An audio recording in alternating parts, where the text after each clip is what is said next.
Alright, here we are in what's really the final video for the Silverton playthrough.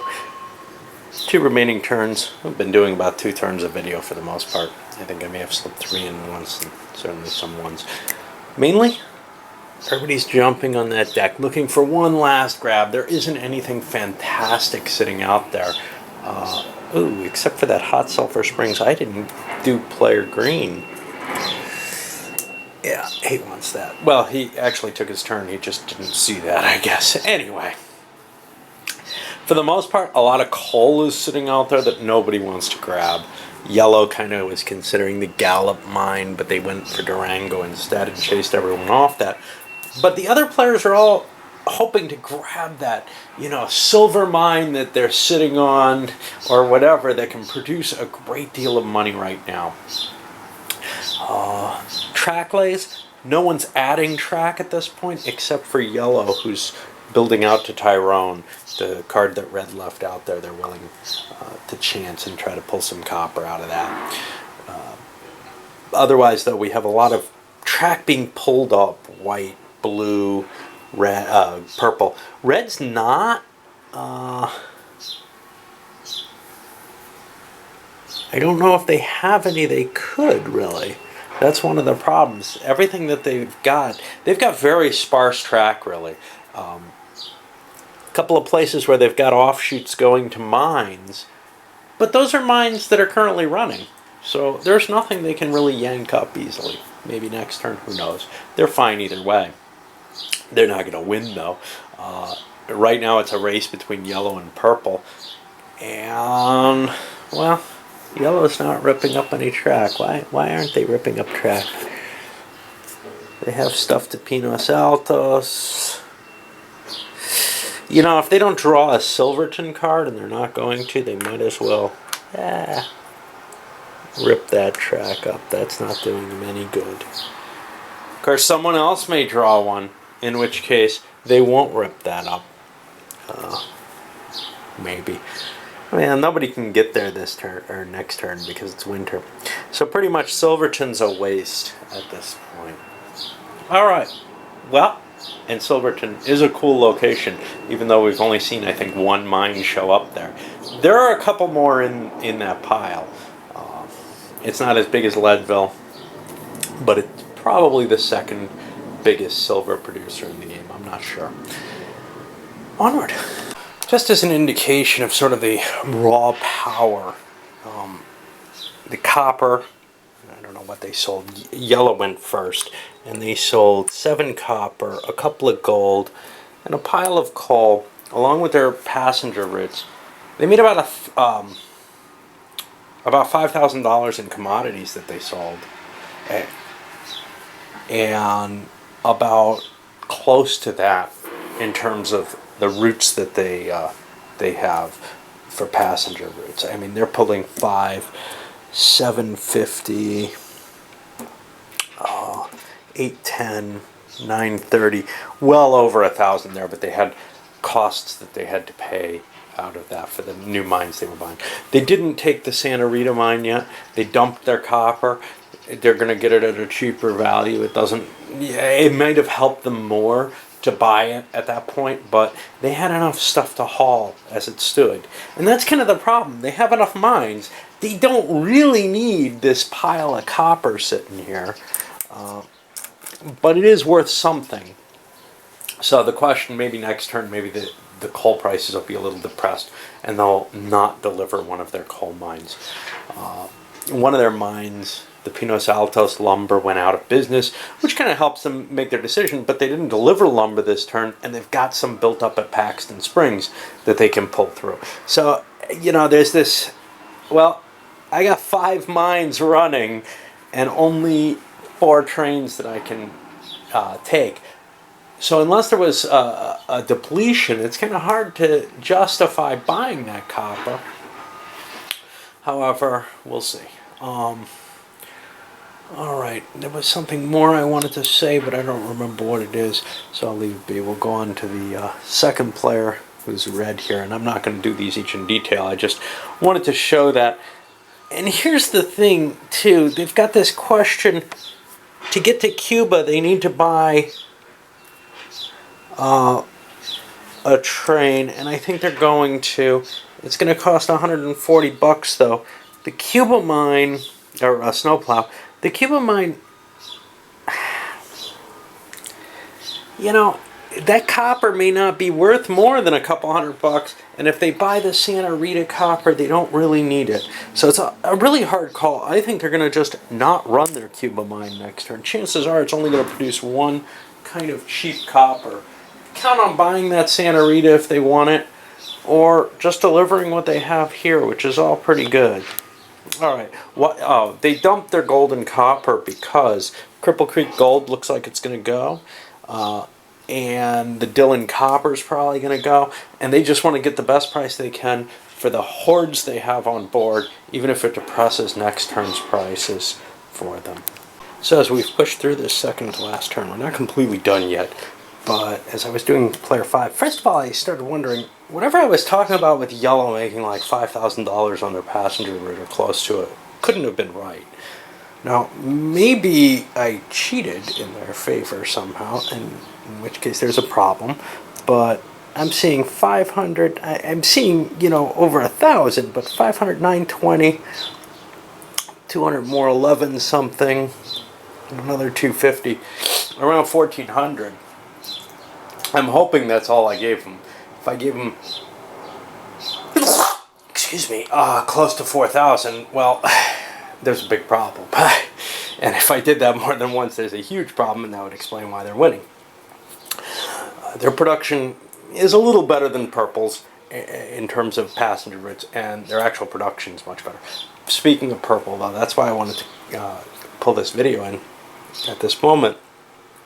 Purple bought themselves a snowplow to get to Dolores. They needed at least a 3 to guarantee it. They bought a 4 for the extra money because even if there's only one lumber, and there's a good chance of there being at least one, but a good chance of 2 or more, they make a decent amount of money off of it. But they had a problem here. They reach 1, 2, 3, 4 mines. Great. They want to bring their silver in next turn. They've got the lumber.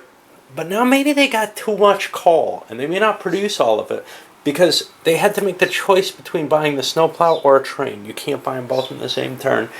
And they're at kind of that, alright, I think I could have produced enough to do both.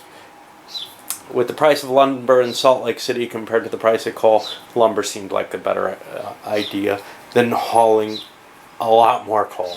They've already got like 3 built up at Bowie that they couldn't bring through though, so we'll see. On to the last player. Okay, well, the final player was White, who, there's a good chance that some of White's money's ended up in yellow with the amount of value there is here. I'm really worried about that, but we'll leave it be. White definitely had a finance problem early in the game, just like Green did, so it could be right. I'm hoping. All right. So what did White do?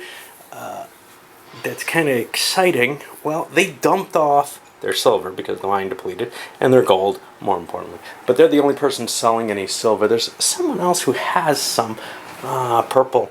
They've got this Lake City silver, which is why they built... no, it's not why. But it does provide them... It is something that they were holding on to in the hopes they wouldn't see the silver price crash. It's not going to crash with a drop of 1 silver. A 7 IDS... That means there's going to be a -6 on the table. Worst roll is a 6. That's a no effect. So silver's safe. And it can take a little bit of trickle-down selling like that. At the end of the game, you don't have to worry about people selling just 1 or 2 silver. But you do have to worry if they're going to dump a load of it. And 4 is getting in there kind of vaguely risky location, right? We see a lot of stuff sold, though. A lot of gold here. And these aren't all 1s, obviously. 5, 7, just pretty much all the gold in the game that's come out is being dumped at once. The rest of the copper, for the most part. We'll see where it ends up on that last turn. But because that's a winter turn, there may not be as much money being made on it. Alright, I'll do the prices and we'll come back. Well, prices not too terribly affected, actually. Silver was untouched, of course. But copper and gold... both had their decreases. But you see, copper cut in half. Gold doesn't drop that easily. Its chart only drops at 2 max, only raises at 2 max. It's very, very steady. You can sell gold and depress the price over time, but big dump in the market doesn't hurt it. Just a very weird commodity in this game. And, you know, it may express certain things about the stability of gold, but I also feel the value compared to the high values of silver is a little weird. Okay. There may be some sort of balancing factor in that, but I've always found silver the most important in the game.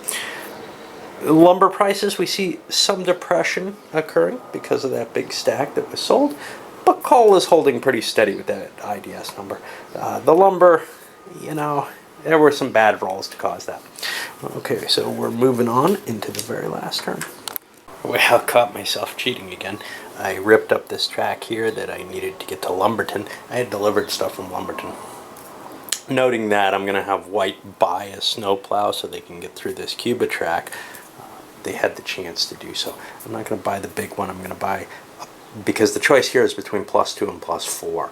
And a +3 is what they need. Well, they'll take the chance with a +2. They don't think they can win. So, taking some additional risks might be a good idea anyway. Alright. And looking a little closer at this, the very last turn. White can't rip up. They were going to rip this up too. They can't rip that up. They need that for their runs connecting to purple. That's their link to purple. I noticed that when purple was thinking about ripping that up and said, oh no. That's kind of a danger in this game. It's possible to rip up track that you needed for your passenger routes, especially joint routes, or that you needed for a mine, and you just don't notice it. And I've seen, actual games where it's not just one poor distracted fool trying to play it at once, where somebody makes a mistake like that. And it's just harsh, somebody points it out and says, hey, you haven't been able to run that. How many turns have you been collecting that money for? Or whatever. And sometimes that's a difficult situation. There is a component issue here where it's hard to see on the map what you actually need and what you don't. Sometimes it's very clear, like red, I need this line, that's great. But when you start getting these joint lines, it's kind of like, well, I got track going to nowhere. What am I doing with that? No, it is serving a purpose. Or here, where, I need this Lumberton connection, no question. Wait, this other stuff is how I get there. It's this stupid, perverse track. What the hell? Anyway, I think I'm all set there. For the most part, the only people trying to get stuff here, green and red are fighting over Aspen, and green's got Dillon. If they get good snowplow results, they get to collect the money from these. I think red red's going to be able to get their Aspen stuff out no matter what. So let's see what we got here. Green gets a 6. Red gets a 9. Red wins this. And they can't go up because they've got a Prospector +2 already. Beyond that, well, actually, I think that's when the snowplow checks would have been made. They may have affected that roll. I don't want to look it up. But a whole bunch of people prospecting off the deck. Just the hope of, running into something that'll make you maybe 3 or 4 silver, which could be $1,000 easily, so it's kind of an impressive, you could get a big luck factor there. $1,000 isn't going to win you the game in this game. I think yellow's got this by a long shot at this, by a large margin at this point. I'm not absolutely certain, but I think they're a good $10,000 ahead of purple. Other people are beginning to probably realize yellow is actually the one in the lead, not purple anymore. All right, well, we'll play this out. So taking care of yellow's turn, they didn't get their snowplow for the Denver to El Paso route that they share with blue. So that's actually, it's not out of the game, but it's not producing any money this turn. So that's kind of a hit for both them and for blue. And I think I charged blue the money too, maybe not. Yeah, I think I actually paid blue out. Alright, so I'm going to have to take money away from them. Blue already went. They also didn't rip that up. Getting a little distracted here, I think. Anyway. For yellow, they chose not to buy the Santa Rita mine from red, actually. They ripped up the track from it. That's a blow to red. It probably actually cost yellow something as well, but they had more stuff than they could deliver anyway. So with copper's low price, they weren't delivering all the copper they had. Granted, that stuff's worth more, but they had a big load of coal, 5 coal, not a huge load, to drop off in El Paso, and some lumber. It's just easier to handle your own stuff and not deal, even if you could make a little bit more money. I don't think it's going to make a big difference in the game. So I got to take care of fixing blues stuff. Well, red kind of cranked up the heat a little on their Cripple Creek roll. They got a big 11. That's 6 gold there. That's so sweet of mine. I mean, when you get that early in the game, it just produces such a pile of money. And that's one of the luck factors in the game. I mean, you know, for the most part, you can say, well, purple had this big, separate little place where they could live for a long time. That gives them advantages. Yellow, likewise, they had this rich area, and that's always the case. But there's the chance. There's just some great mines up in this heartland area here where 3 players are competing in this 6-player game. I don't know if a 6-player game is always the best. I think probably 4 or 5 is a little better. And in 4, you might want to go with the spike games. Even a spike game of your own devising where you can allow people to pick 2 cities to live in. You might also allow people to pick 2 cities or 1 city with a bonus in cash. There's so many little ways you can tweak this game. You don't have to follow the scenarios, and there are a lot of different choices that the game itself suggests. So what do we have? Yeah, beyond that, they ran most of their mines. Their new Aspen mine didn't bring in a lot. I don't know if they'll even sell that. Craig depleted. And so they've only got, what, 1, 2, they've got 5 things to haul. Well, 4 things to haul. Santa Rita can't work, so they may be able to, they should be able to get everything. The 9 train should pull the silver. We'll see. Well, green completely choked. Their snow plow did not work on the big connection here for the 8. That was the riskiest one, so I rolled it first. That means their big passenger route is gone. Their little passenger route is gone. They can't haul their stuff. I paid to generate it, but it doesn't really matter. No need to roll because it's the end of the game. That's all essentially just waste right now. It's a big shame for them, but they were doing pretty poorly anyway. It probably didn't matter. But it may hurt a position. They may end up, dropping a position because of that, especially since the Dillon gold mine would have been an interesting thing. If it ends up close and they're towards the bottom, and they're at the bottom, well, maybe they would have made it. All right, on to white. And white's snowplow crapped out as well. Their draw from the deck was Albedo, something they'd have been interested in if the game was going to keep going. This is one of the things about the final turn type game, where you have a fixed period. It's kind of neat in the normal game because you don't have this shrinking happening in quite the same way. Usually players are only shrinking in the last couple turns of the game. Otherwise, they're constantly expanding because the game kind of sneaks up on you when it ends. It's somebody got, that Cripple Creek bonus or whatever, that they're just able to dump a huge pile of stuff at the end of the game. And it doesn't feel like you have this same contraction period. Somebody who's close to winning might start doing that. But for the most part, most of the players aren't going to do it. Whereas with this, that last year, you're kind of saying, it's not worth expanding. It's actually worth pulling back a little bit. And we saw that with a lot of the players, ripping up track, etc. Here, though, for the white player, well, they didn't get their Lumberton track, so they only made, $800 or something for the turn. They're not in good shape anyway, so that's going to hurt. If they had not been looking at this end of game type thing, they might have been making investments and able to exploit some of these. We see this pile of stuff that people are just, drawing from the deck, and no, I don't want it. It's not going to be worth anything to me. I can't build to it this turn. You don't get that artificiality in the in the game where you're playing with a money limit. On the other hand, I do kind of like the contraction aspect, just because the railways did contract at one point or another. That became an important facet in the history. Whether or not it really applies in this game, I don't know. Depends on your taste, though. Well, with Purple's turn, they didn't get anything interesting off the draw deck. Well, they sort of did. They got thrown in jail again. Incidentally, we've only seen people thrown in jail. There's also shot dead cards that just kill your prospector or surveyor. Well, your prospector. And then you can get a new one. But in this advancement game, he starts out as a 0 for $200. You're allowed 2 prospector. Well, you're allowed 4 dudes. I think 2 of each. But I'm not sure if it's limited. They did not get their big run that we had located here, the Denver to Salt Lake City, because of yellow crapping out there. Their own succeeded, however, and they made the money off theirs.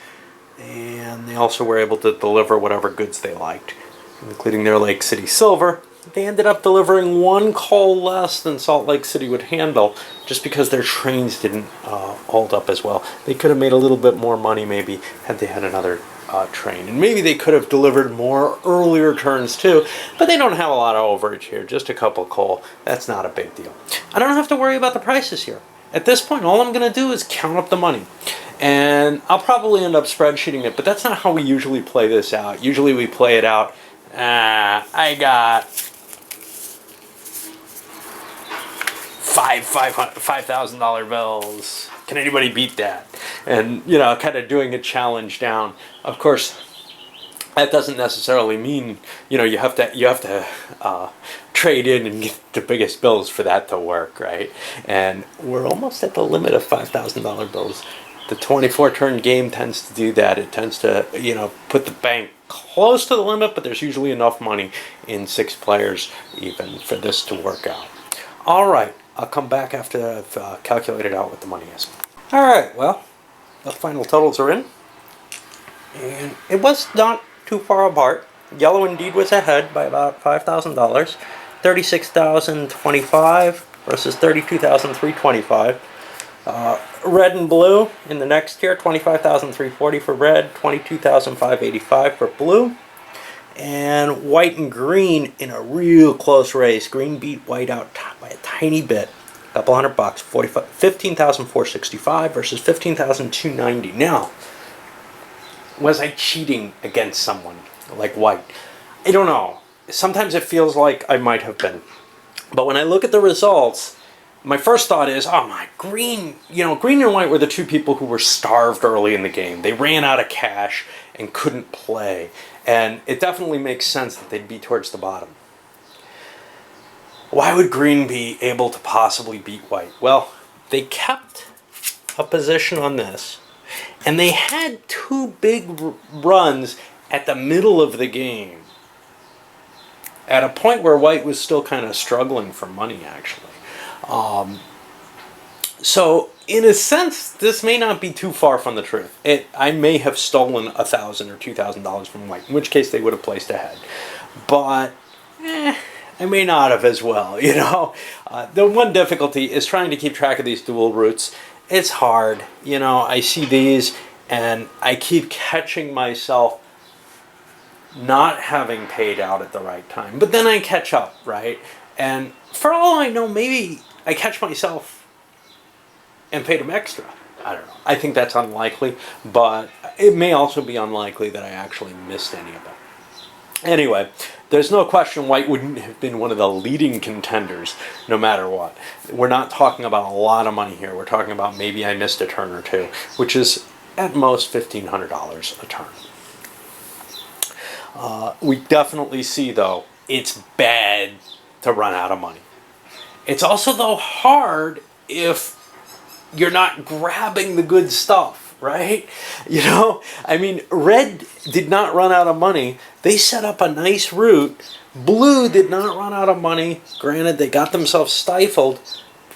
But in part, it's because they were being parsimonious or not getting the option to buy the things that starved green out, for example.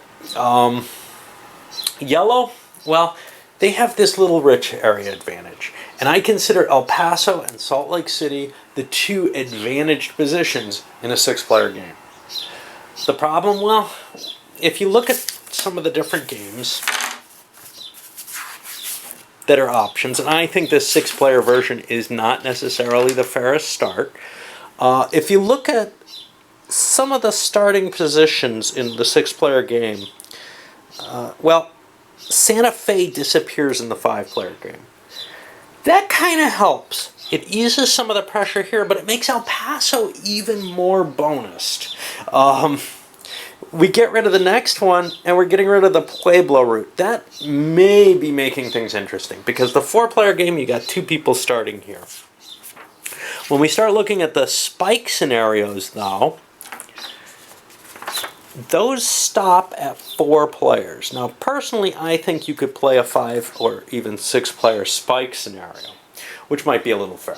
I'm going to zip this one up and send it to you, but I'm also going to come back with a review, of course.